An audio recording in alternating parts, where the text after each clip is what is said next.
That's not just about martial arts. That's not just about success. That's about true freedom, the ability to think for yourself, to act with complete confidence, and to construct your own world rather than accepting the one provided to you. Now go, test everything. Don't just believe what I've said, prove it for yourself. Challenge it, break it apart, find the truth through your own experience. And in doing so, become something the world has never seen before. And the problem with scripts is that they fall apart the instant reality doesn't fit the plan. Most people train within a system. They follow a regimented route, thinking that mastery comes from practicing the practices that were handed down to them. They think that if they train hard enough, if they repeat the same actions enough times, they will become unbeaten. But I train to dismantle systems. Most people defend traditions. They hold on to the past, thinking that what worked previously must work now. They refuse to question, refuse to evolve, because they fear letting go of what they have always known. But I questioned everything. That's why Jeet Kune was never a style. It was never supposed to be another fixed system, another collection of practices, another set of rules for individuals to follow. It was something altogether different. It was a shift in thinking, a departure from the assumption that there is one correct way to fight, one right technique to move, one ultimate system that has all the answers. It was about breaking free. The fight that day didn't simply impact my approach to martial arts. It transformed how I lived my life. I stopped considering styles, traditions, and strict systems as roads to mastery. I saw them for what they truly were, cages. And the only way to gain ultimate mastery was to break free of those confines. To remove away everything extraneous, to test everything in reality, and to keep just what genuinely worked. That moment wasn't just about winning or losing. It was about opening people's eyes to a fact they had never contemplated. Mastery isn't about memorizing more techniques or obeying more rules. It's about examining everything, dismissing what doesn't work, and never allowing yourself to be stuck by restrictions masquerading as wisdom. Here's the largest mistake individuals make. They focus on how to do something instead of why they are doing it in the first place. They get concerned with mastering skills, memorizing movements and mastering forms without ever stopping to consider the most crucial question is this the best way? They chase information, but they don't seek truth. Knowledge may be handed down, memorized, and repeated. Truth, on the other hand, must be sought, examined, and proven. Truth is not found in tradition alone. It is not discovered in blindly following what came before. It is found in examining everything and pulling away what does not work. I remember an encounter that made this plain to me. I was conversing with the highly recognized Wing Chun master about a basic posture. He had practiced it for years, as had his instructor before him. It was regarded crucial to his approach, something that every student was forced to master and perfect. When I questioned him why this stance was utilized, he confidently assured me, "This is the way it has been done for generations." That was his answer, not because it had been tried and found to be the best, not because it had been honed through genuine battle experience, but simply because it had always been done that way. So I asked a different inquiry, but what happens when I do this? And with a simple change, I countered his position smoothly. I burst through his base, shattering his structure with almost little resistance. What he had practiced for years to perfect was undone in an instant. He had no answer because he had spent his entire life repeating actions without wondering if they actually worked. He had practiced the position hundreds of times, assuming that repetition alone would make it successful. But repetition is not proof. Repetition does not make something true. Truth is what endures questioning. If a technique cannot endure scrutiny, it crumbles when tried under real conditions, then no matter how many times it has been practiced, no matter how many generations have passed it down, it is not truth. It is only a habit masquerading as knowledge. This is the fault in the way most individuals approach learning. They follow directions without inquiry. They seek affirmation through compliance rather than exploration. They confuse tradition for efficacy and repetition for mastery. But real mastery involves guts, the courage to question what everyone else mindlessly follows, the desire to tear down what does not work and establish something better. The capacity to say, this may have been right before, but is it still right now? Because the truth is easy. You can repeat a defective technique 1,000 times, and it will still be flawed. You can practice an ineffective stance for a lifetime, and it will still collapse under real strain. Repetition does not create truth. Truth is revealed by trying, breaking, and refining, and only those who have the courage to question will ever find it. Let me tell you a secret. Most of the constraints you believe in aren't real. They were never real. You weren't born with them. They weren't written in stone. They were taught to you by society, by tradition, by people who had already convinced themselves that certain things were impossible. And without even realizing it, you accepted their claims as truth. People said you had to perfect one martial arts style before learning another, that you needed to spend years to one system before even exploring a different method. I asked why. Who made that rule? What law of physics or biology made this necessary? The explanation was always the same: tradition. But tradition isn't proof. It's merely a habit that has been passed down without question. So I violated that norm, tried for myself, blended diverse ways, and discovered that the truth had nothing to do with adherence to a single system. The reality was about what worked. They believed gaining muscle would make you slow, that increasing strength would impair agility. So I tested it. I examined the benefits of strength training, experimented with numerous exercises, recorded my own speed before and after growing muscle, and I established that strength and speed were not opposites, but allies. The perfect kind of training didn't make me slower. It made me faster, more powerful, and more explosive than ever before. The constraint wasn't real. It was just a myth that had never been tested. They believed an Asian man could never be a Hollywood star, that no one would accept it, that the industry would never approve it, that the world wasn't ready. They told me to settle for minor roles, background characters, little parts that fit the norm. But a constraint like that only exists if you believe in it. I refused. I didn't waste time disputing. I didn't ask for permission. I proved them wrong by making myself undeniable, by showing the world that talent, presence, and ability mattered more than race. The barrier they spoke of wasn't a physical wall. It was merely a concept that had gone unquestioned for too long. And once I smashed it, there was no going back. Limitations are not physical. They are stories people make ourselves to justify why they can't achieve something. They sound like immutable facts, but they're merely assumptions. And once you recognize that, you have the power to rewrite those stories. When someone tells me that's impossible, I question, who says so? Most of the time, they don't even know. They're merely repeating what they've heard. Instead of believing their statements, I hunt for the underlying reason behind the stated constraint.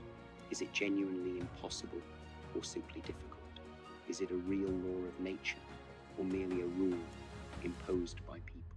I separate the constraint into bits, evaluating it piece by piece. I test part in reality, not in theory, because reality is the only true judge of what works. And once I prove a limitation untrue, I reject it forever. That's exactly how I made the 1-inch punch. People believed you couldn't generate knockout power from such a small distance. They claimed power required a full extension, that a punch needed a long, wide movement to be effective. I didn't argue. I tested physics, examined biomechanics, assessed kinetic chains, and used real-world force measurements. I established that power wasn't about distance. It was about efficiency, leverage, and energy transfer. I polished every aspect, cut away every extraneous action, and produced a method that defied expectations. What others believed was a limitation was merely a lack of understanding. And that is the truth about most so-called boundaries. They only exist because people accept them without question.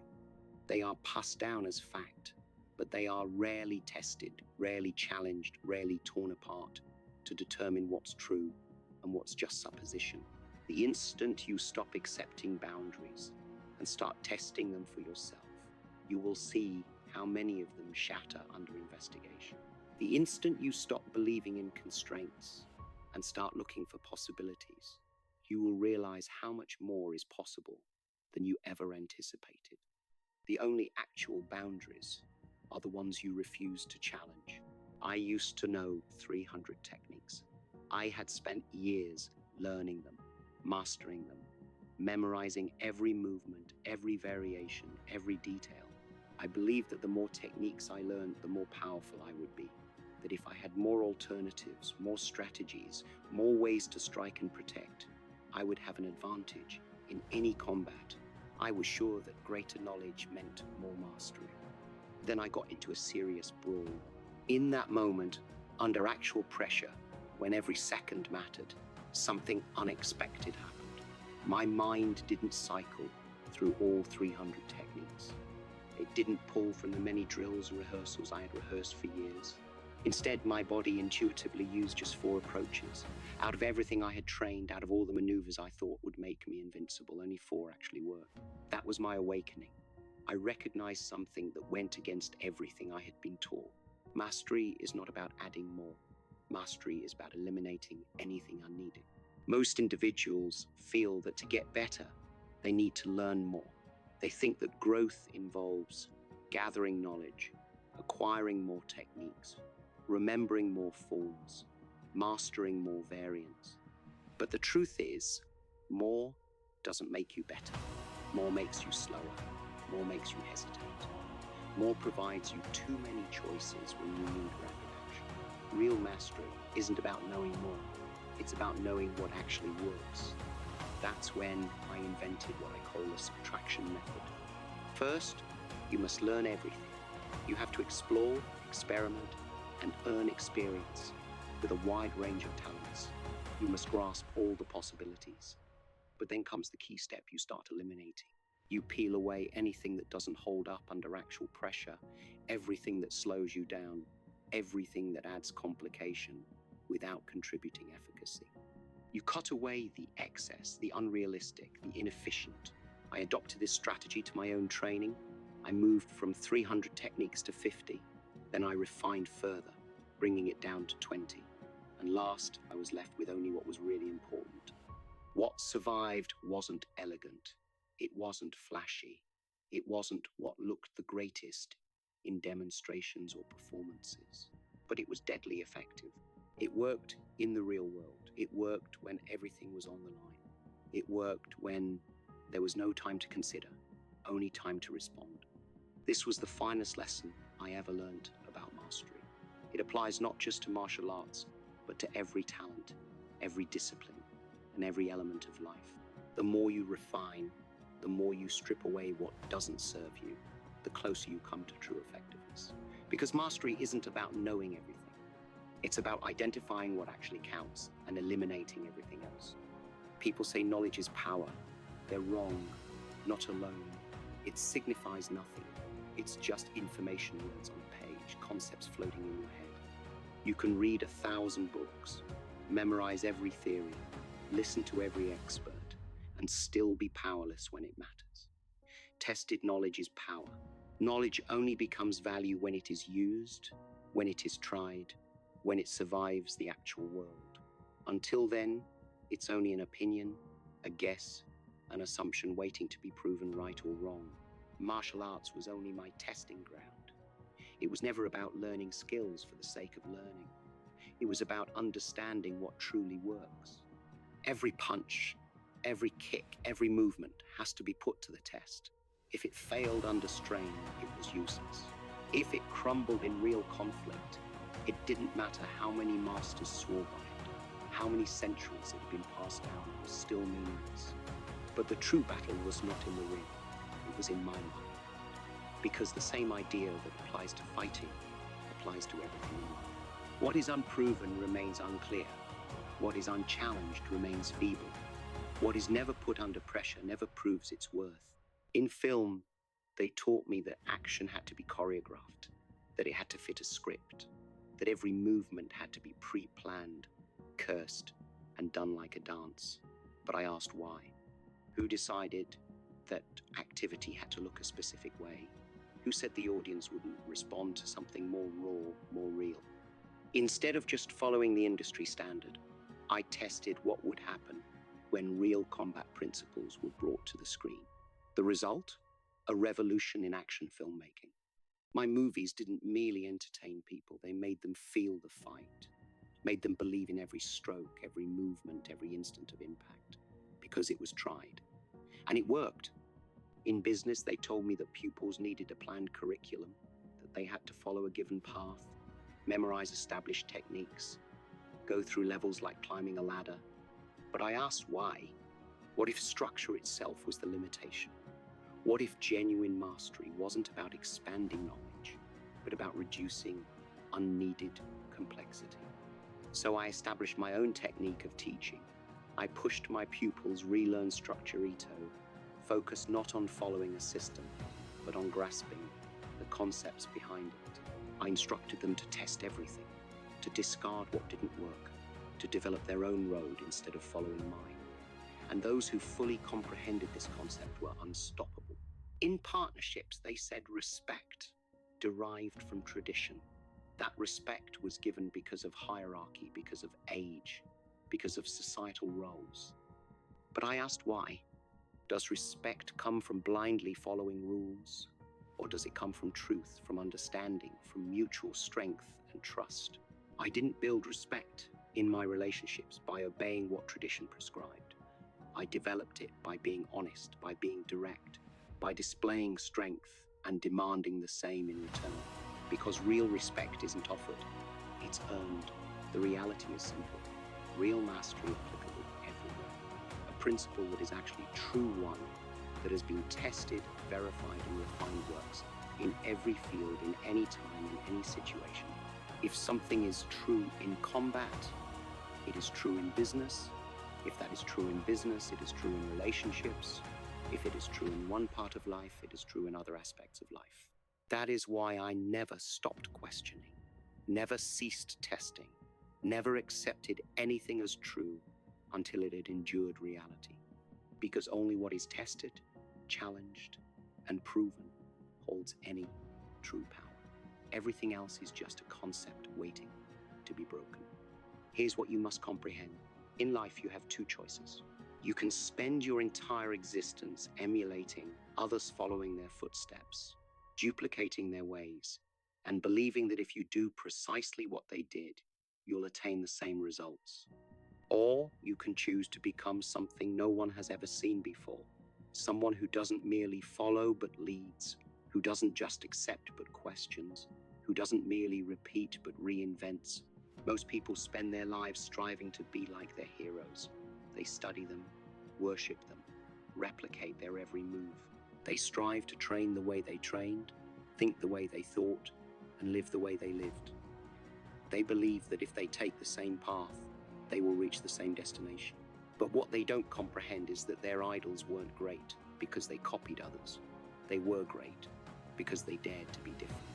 Your genuine power does not rest in emulating the past. It rests in becoming something bigger than even your heroes dreamed. It lies in taking what they developed and pushing it further. It lies in questioning what they accepted, refining what they made, and uncovering what they never saw. And that means you must question everything. Don't just learn, question what you learn. Don't take information at face value. Ask yourself, is this true? Does this work? Can it be improved? Most people never ask these questions. They assume that if something has been taught for centuries, it must be right. But history is riddled with outmoded beliefs that were once believed unassailable truths. The only way to find real knowledge is to challenge everything you are told. Don't just train test what you train. Repetition alone is not mastery. Just because you practice something over and over again does not imply it will work when it matters. Put it to the test. Challenge it in reality. Apply it under real conditions, against genuine opponents, under real pressure.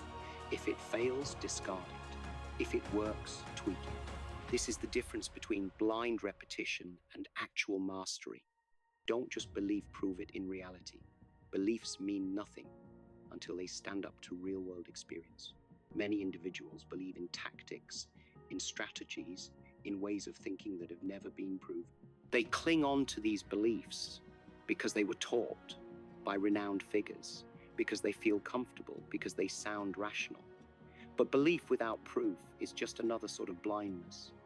The only thing that matters is what works when it's required most, because the world is filled with people who know a lot but comprehend nothing.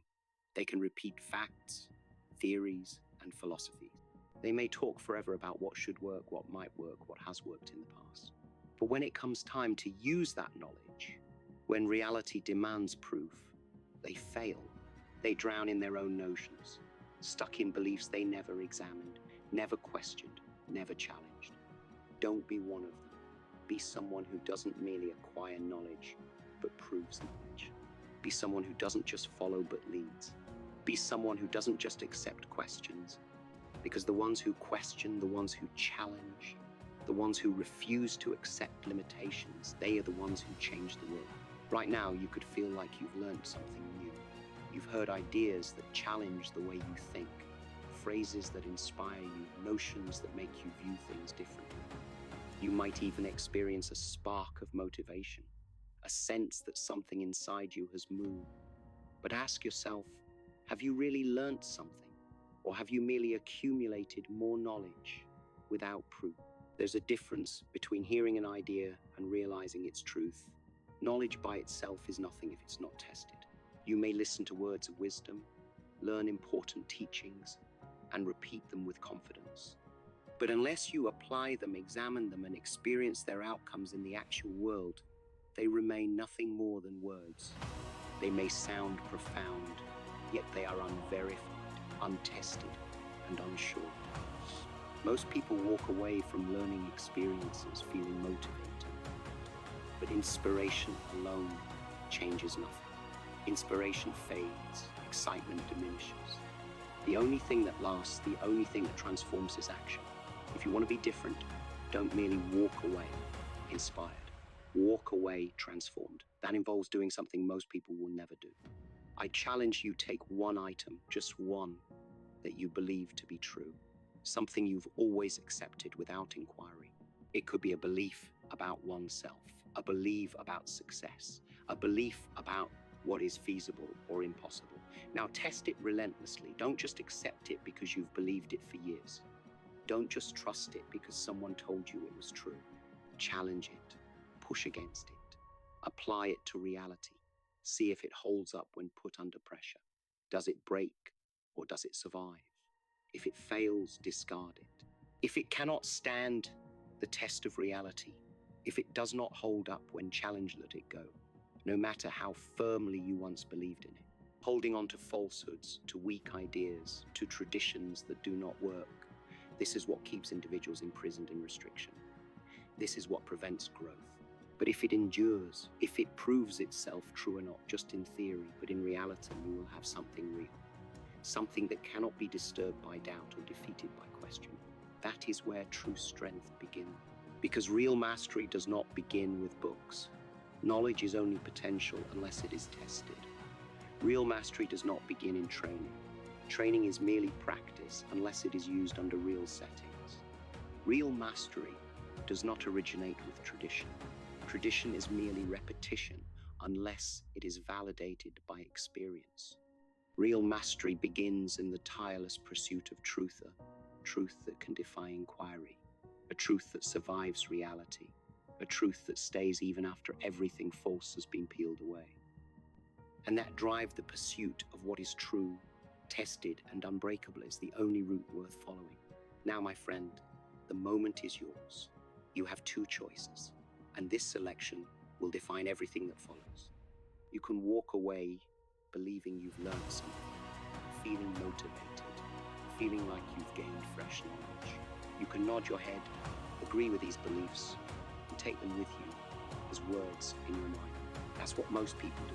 They listen, they experience a moment of drive, and then they return to their life precisely as they were before, unchanged, untouched, and still stuck by the same restrictions they never questioned. Or you can apply this knowledge. You may take these lessons and put them to the test. You can break away from old patterns, challenge every belief you've ever held, and start becoming someone altogether new. You can stop merely knowing and start doing. Because the difference between those who transform their lives and those who stay the same isn't intelligence, talent, or luck, it's action. But here's what you must understand: you were never supposed to be like me. Don't seek to copy me. Don't strive to follow my precise path. The world doesn't need another version of me. It needs the greatest version of you. The version that is fearless, questioning, evolving, breaking every false barrier that has ever kept you back. The highest version of you does not accept restrictions. It does not follow mindlessly. It does not wait for permission. It builds its own path, its own philosophy, its own manner of conquering existence. That's not just about martial arts. That's not just about success. That's about true freedom, the ability to think for yourself, to act with complete confidence, and to construct your own world rather than accepting the one provided to you. Now go, test everything. Don't just believe what I've said, prove it for yourself. Challenge it, break it apart, find the truth through your own experience. And in doing so, become something the world has never seen before.